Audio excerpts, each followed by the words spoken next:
अस्सलाम वालेकुम स्टूडेंट, आज का हमारा जो टॉपिक है वो है प्लाज्मा मेम्ब्रेन। इस लेक्चर में हम कम्प्लीटली प्लाज्मा मेम्ब्रेन को डिस्कस करेंगे। अगर हम आउटलाइंस की बात करें तो हम इस टॉपिक को 3 पोर्शन में डिवाइड करते हैं। Introduction, structure and function. इस डिवीजन का मकसद ये है कि इन 3 पोर्शन को आप तैयार कर लें तो इसलिए आपका पूरा टॉपिक प्लाज्मा मेम्ब्रेन वाला कवर हो जाएगा। अगर हम इंट्रोडक्शन की बात करें तो इंट्रोडक्शन में plasma membrane is outer most boundary और कवरिंग ऑफ द सेल। ये सेल की सबसे बाहर वाली बाउंड्री और कवरिंग होती है जो सेल को घेर के रखती है। लेकिन मोस्टली जो प्लांट सेल में हैं उनमें एक और भी कवर होता है, इस प्लाज्मा मेम्ब्रेन को भी जो कवर करते हैं। इस प्लाज्मा मेम्ब्रेन के ऊपर एक और लेयर होती है, एक और वाल होती है जिसको हम सेल वाल कहते हैं। अगर हम इसकी कंपोजिशन को देखें तो बेसिकली इसमें प्रोटीन और लिपिड्स होते हैं जो इसको बना रहे होते हैं। 60 से 80% जो पोर्शन है, 60 से 80% जो पोर्शन है वो प्रोटीन्स को होता है और 20 से 40% जो है वो लिपिड्स का पोर्शन होता है। और इसमें स्मॉल क्वांटिटी, थोड़ी सी मिकदार इसमें कार्बोहाइड्रेट्स की भी होती है। और अगर हम इसकी स्ट्रक्चर को डिस्कस करें तो ये जो प्लाज्मा मेम्ब्रेन है, it is thin, delicate and selective permeable membrane. Thin एक बारीक सी है, डेलिकेट नाजुक सी है, और सिलेक्टिव परमिएबल का जब भी लफ्ज़ है तो याद रखें कि ये अपने अंदर से कुछ मटेरियल को गुजरने देती है और कुछ को रोक लेती है, कुछ को नहीं गुजरने देती। यही होता है सिलेक्टिव परमिएबल मेम्ब्रेन। और इसको हम ओनली इलेक्ट्रॉन माइक्रोस्कोप की मदद से देख सकते हैं। जब हम पूरी सेल को भी इलेक्ट्रॉन माइक्रोस्कोप की मदद से देखते हैं तो हम ऑटोमेटिकली प्लाज्मा मेम्ब्रेन को भी इलेक्ट्रॉन माइक्रोस्कोप की मदद से ही देख सकते हैं। और इसकी स्ट्रक्चर को डिस्कस करने के लिए 2 मॉडल्स हैं जो डिस्क्राइब करते हैं और बहुत फेमस मॉडल और इम्पोर्टेंट मॉडल्स हैं। इनकी डेफिनेशन और कंसेप्ट होना बहुत इसेंशियल है। पहला जो मॉडल है वो यूनिट मेम्ब्रेन मॉडल है और ये पहले डिस्क्राइब किया गया था और बाद में जो था वो फ्लूइड मोज़ेक मॉडल था। अगर हम अब यूनिट मेम्ब्रेन मॉडल को देखें तो ये पहले अर्लियर मॉडल था, पहले दिया गया था। According to this model, lipid bilayers are sandwiched between inner and outer layer of protein. इस मॉडल के मुताबिक जो लिपिड्स की 2 लेयर्स हैं, बाय लेयर आर सैंडविच्ड रखी गई हैं between inner and outer layer of protein.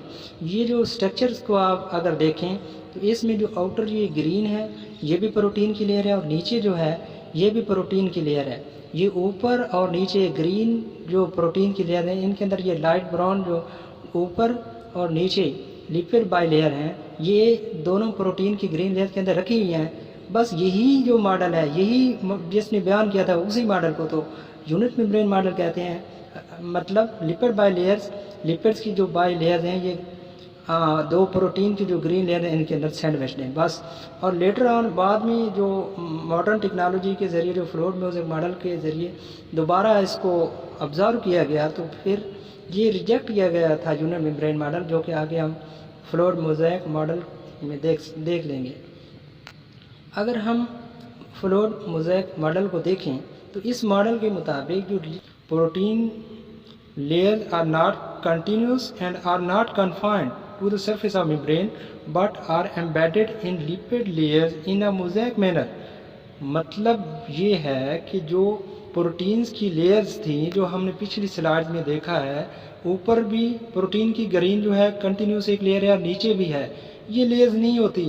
Mosaic model के ज़रिए जब मॉडर्न टेक्नोलॉजी का इस्तेमाल करके देखा गया कि जो प्रोटीन लेयर है वो कंटिन्यूस नहीं है, वो ऊपर और नीचे कंटिन्यूस नहीं होती। वो तो ये जो लिपिड की बाय लेयर जो यहाँ से लेकर ये यहाँ तक ये लिपिड की बाय लेयर्स हैं, इनके अंदर ये जो ब्लू कलर की हैं यहाँ पे यहाँ पे यहाँ पे, ये कंटिन्यूस तो नहीं है। कहीं कहीं पे जो प्रोटीन के मॉलिक्यूल्स हैं वो इसके अंदर एम्बेडेड हैं, धंसे हुए हैं। यही मॉडल जो है फ्लूइड मोज़ेक मॉडल कहलाता है और इसको एक्सेप्ट किया गया था और इसको उस जो यूनिट मेम्ब्रेन मॉडल है उससे बेटर कंसीडर किया गया था।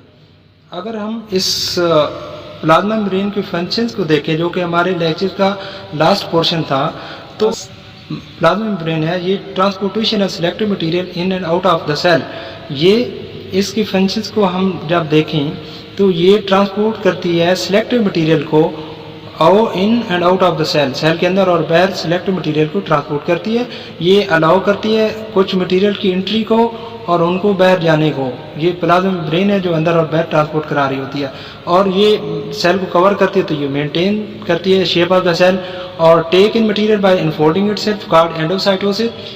If solid it is called phagocytosis. In case of liquid it is called pinocytosis. ये जो है अपने आप को फोल्ड करती है, बैर होती है ना, बैर से कवर कर रही होती है, ये अपने आप को फोल्ड करती है और मटेरियल को फोल्ड करके अंदर साइटोप्लाज्म में ले जाती है और इसी प्रोसेस को अंदर, जो एंडो का मतलब ही अंदर होता है, अंदर ले जाने का, सेल के अंदर ले जाने का जो प्रोसेस है इसको एंडोसाइटोसिस कहते हैं। और ये मटेरियल जो अंदर सेल के जा रहा है, अगर ये सॉलिड हो तो फिर इसको फैगोसाइटोसिस कहते हैं, फैगो का मतलब ही सॉलिड होता है, और अगर ये लिक्विड हो तो इसको पैनोसाइटोसिस कहते हैं, पैनो का मतलब लिक्विड। और ये जो प्लाज्मा मेम्ब्रेन है, इसका अगला जो फंक्शन है वो है, प्लाज्मा मेम्ब्रेन जो है ये सेल बैरियर के तौर पर का, बैरियर का मतलब रुकावट होती है, सेल को कवर कर रही होती है, चीज़ों के लिए रुकावट होती है, अंदर और बाहर जाने की ये परमिशन इसी ने देनी होती है। जो छोटे मालिक्यूल न्यूट्रल जैसे वाटर है, वाटर मालिक्यूल है, ये प्लाज्मा मेम्ब्रेन से अंदर और बाहर मूवमेंट इनकी हो सकती है, लेकिन जो बड़े मालिक्यूल और आयंस वगैरह हैं उनकी ट्रांसपोर्टेशन नहीं हो सकती। और जो एक्टिव ट्रांसपोर्ट है वो भी प्लाज्मा मेम्ब्रेन ही कराती है, जो कि एटीपी का इस्तेमाल करके कम कंसंट्रेशन से ज़्यादा कंसंट्रेशन, मतलब एक चीज़ के अंदर, एक मटेरियल की है उसके अंदर, सेल के अंदर ज़रूरत है और पहले भी उसकी कंसंट्रेशन बाहर से ज़्यादा है अंदर, फिर भी एटीपी का इस्तेमाल करके बाहर से अंदर ट्रांसपोर्ट प्लाज्मा मेम्ब्रेन ही कराती है। अगर फर्दर क्लासेस में आप देखेंगे कि ये प्रोटीन्स जो अंदर धंसी हुई थी लिपिड बाइलेयर में, वही ये काम कराती है, एक्टिव ट्रांसपोर्ट। और न्यूरॉन सेल, जो नर्व सेल्स हैं, उनमें अगर हम देखें तो यही प्लाज्मा मेम्ब्रेन ही होती है जो ट्रांसमिट कराने में हेल्प करती है, ट्रांसमिट करती है नर्व इम्पल्स को from one part of body to the other part of body for the maintenance of coordination. Thank you very much.